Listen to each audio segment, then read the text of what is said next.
Hello, everyone. Welcome to the Student of Bitcoin podcast, where we highlight entrepreneurs and community leaders around the globe driving change with Bitcoin. In every episode, we put our guests through a rapid fire round, 10 questions, 21 seconds each. And today we have Kester Ejikeme from Nigeria joining us today. He is the founder of Bitcoin Anambra and Bitcoin Pigeon, and he is focused on driving adoption in his Anambra state, along with increasing Bitcoin literacy. Welcome, Kester. How are you doing today? Yeah, I'm good. I'm good. And you? How you doing? It's a pleasure for me to be here. I'm looking forward to this chat. Kester, why don't you go ahead and introduce yourself for the audience? All right. My name is Kester Ejikeme. I'm the project lead of Bitcoin Anambra and the co-founder of Bitcoin Pigeon. And aside from that, I'm also a project manager. I'm a content writer. I write content when I'm free, right? And so that's just all about me. Yeah. Okay. Kester, when you put two Bitcoin folks together, we could talk forever. So to keep this tight, we're going to have 21 minutes, and I'm going to start that timer now. At the end of that, we're going to hear a gong, and the gong is going to sound something like almost there, like that.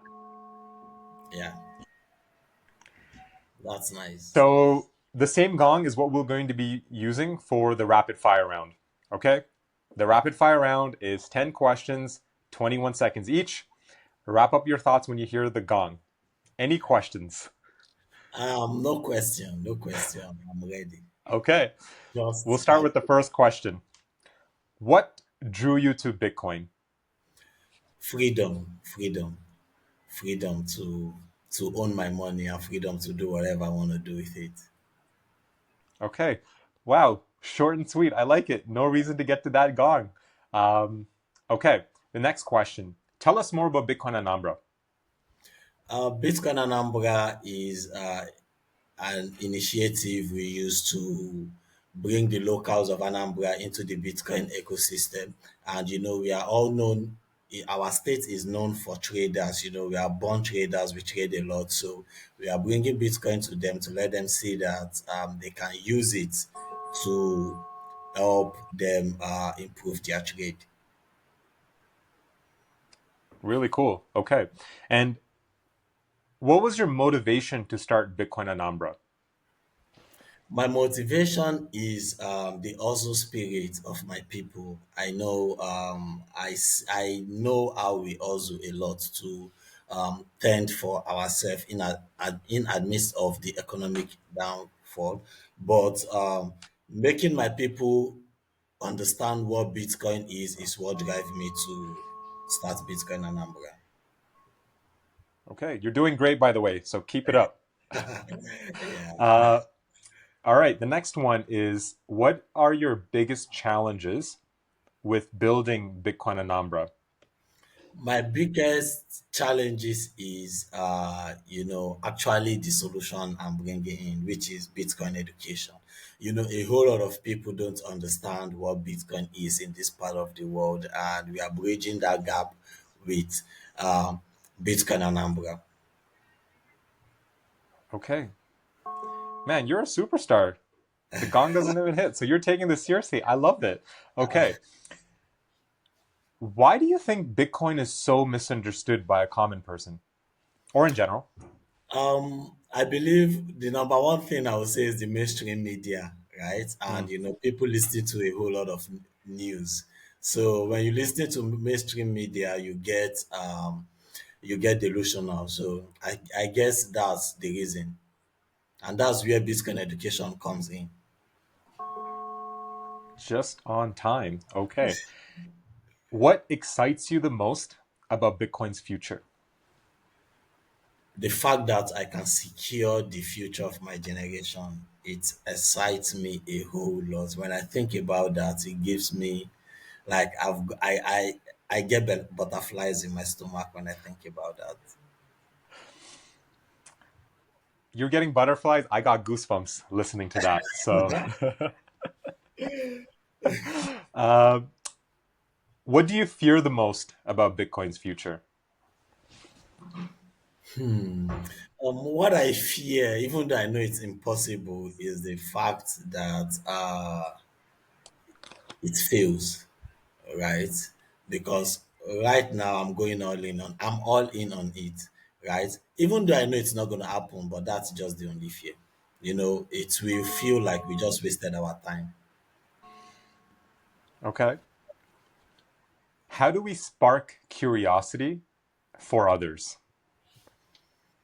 By talking to them, by relating to them through their pain points.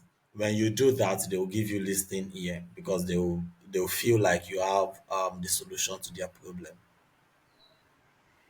Okay. And that was just on time too. Um, if Bitcoin wasn't around, now Kester has all this free time. What would Kester be doing instead? Trust me, honestly, I don't know. I don't like honestly, I don't know because I'm this person that has always not believed in. Well, I guess I'll be running a business because I've always been an entrepreneur. So I guess I'll be running a fiat business definitely. Okay. We're at the 10th question and you've done amazing. All right. The last one is if you had one piece of advice you'd share with the audience, what would that advice be? Study Bitcoin. I don't tell people to buy Bitcoin. I'll tell them to study it. When you study it, you have the conviction to buy it. So just study Bitcoin. That's what I tell everyone. Wow. Okay. So, how was that? It was nice and sharp. I like it. Nice and sharp. Yeah, Okay. All right. it puts me on my toes, but it makes you say what's in your heart, right? You know. So Did you find any specific question that threw you off or gave you the most challenge? mm, I would say the part of the challenges that I face, because the challenges I face is the normal challenges. If you look at the percentage of people that are using Bitcoin to the population of the world, we are very small, right? So that means it's not everyone that understand what Bitcoin is. So when you're talking to some people about Bitcoin, they are just not interested by default you know. So what I do these days is I don't talk about Bitcoin to someone that doesn't want to hear about it. You Mm-hmm. know, if the person is not giving me listening ears, I move to the person that wants to hear what I want to say. No, that's fair. I feel sometimes we all get so, I mean, we're all so excited about Bitcoin. We just want to spread the orange way and then we need to PHP, read the room. exactly. Exactly. The person you might be talking to might be someone that lost, over $100,000, buying scam Bitcoin, you know you don't know when it might get violent because so you just have to if they don't show interest, move on. There are a whole lot of people that actually wants to hear you that you don't know, so you don't have to like waste time. I do this now everywhere, even in the communities I'm in, right? uh when I talk about Bitcoin and people want to like argue with me about Bitcoin, I don't engage in arguments, because arguing with you means I don't know what I know. I'm sure of what I know, you know. So Yeah, we all need to be very cognizant of those heated debates and draw the line of is this even worth our time? yeah. Uh, but okay, one aspect of the rapid fire round that I didn't touch on is sort of the Nigerian context in itself. You're our first guest from Nigeria, so I feel it might help if you provide some color because from the outside looking in, the perception of Nigeria may not be always positive of what happens. So if you can share some light of what is going on in the country and how your youth and the population is primed to see Bitcoin a different way if they're ready, as you so mentioned. Okay, so in Nigeria, what I would say as far as Bitcoin is concerned and everything in general is that first of all, I would always want to be a Nigerian. You know, if I should come back to planet Earth, 100 times, I would still want to come back as a Nigerian because even though I went through some difficulties growing up, I believe all those things are the building blocks to where I am today, speaking of myself personally. And I believe it's the same thing about Nigeria. You know, we might not have good remarks from the outside world, but one thing I would say is that the reason I always want to be a Nigerian is because a Nigerian comes like by default is an entrepreneur. You know, a Nigerian by default is an entrepreneur. Why I say this is because you are born in an environment where by default there is nothing for you. You know, like nobody gives a heck about you. So first of all, your rights, as a citizen of that country is not coming to you, right? So you have to like work harder, to be able to get your rights, right? So we might get the bad eggs, of people that might go about that the wrong way, which happens everywhere in every location, right? But that tends to take all of the news, and I understand because at the end of the day, mainstream media loves spreading bad news, right? So, and aside from that, the only problem I feel we are facing is our policymakers. That's just what I would say. The only problem we are facing as far as the improvement of innovation in Nigeria is our policymakers. I feel our policymakers need to do better. And when I say do better, I mean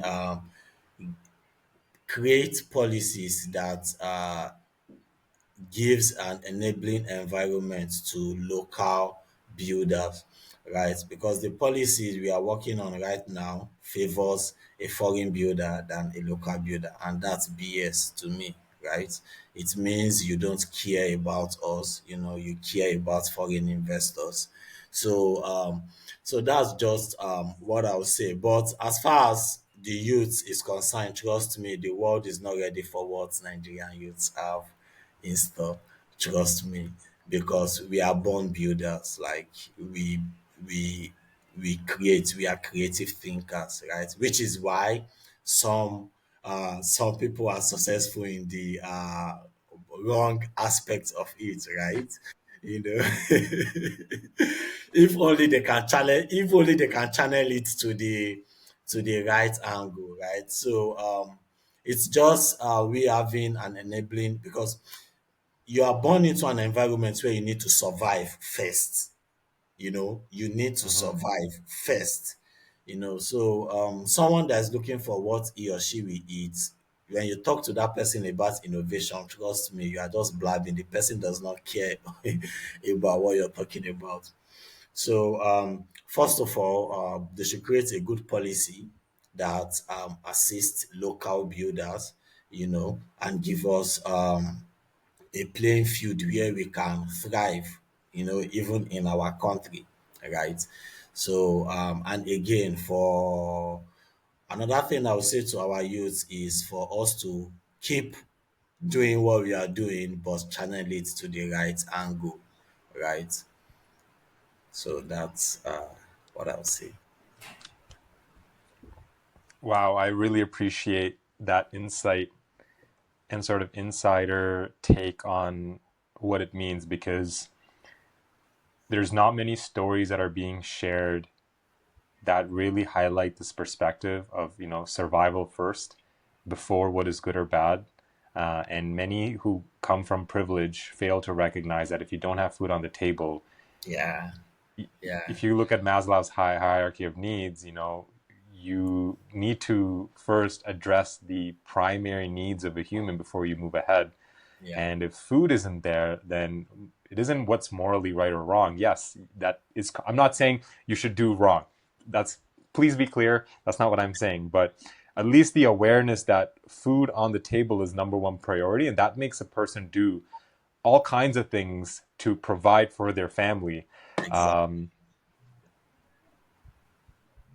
but I will concede, yes, the world is not ready for, I wouldn't just say the Nigerian youth, I will make that a bit larger and say the African youth.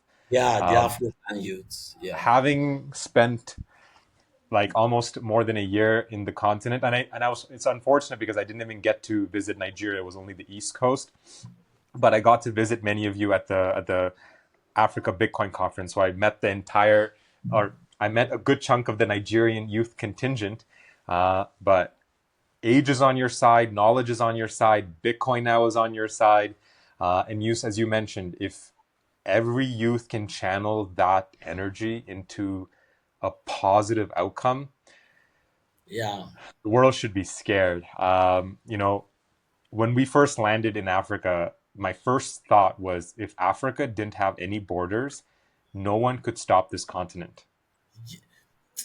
See, this is also another discussion that the world is not ready to have. We that's This is another podcast conversation. Let's not open that can of worms in this one here.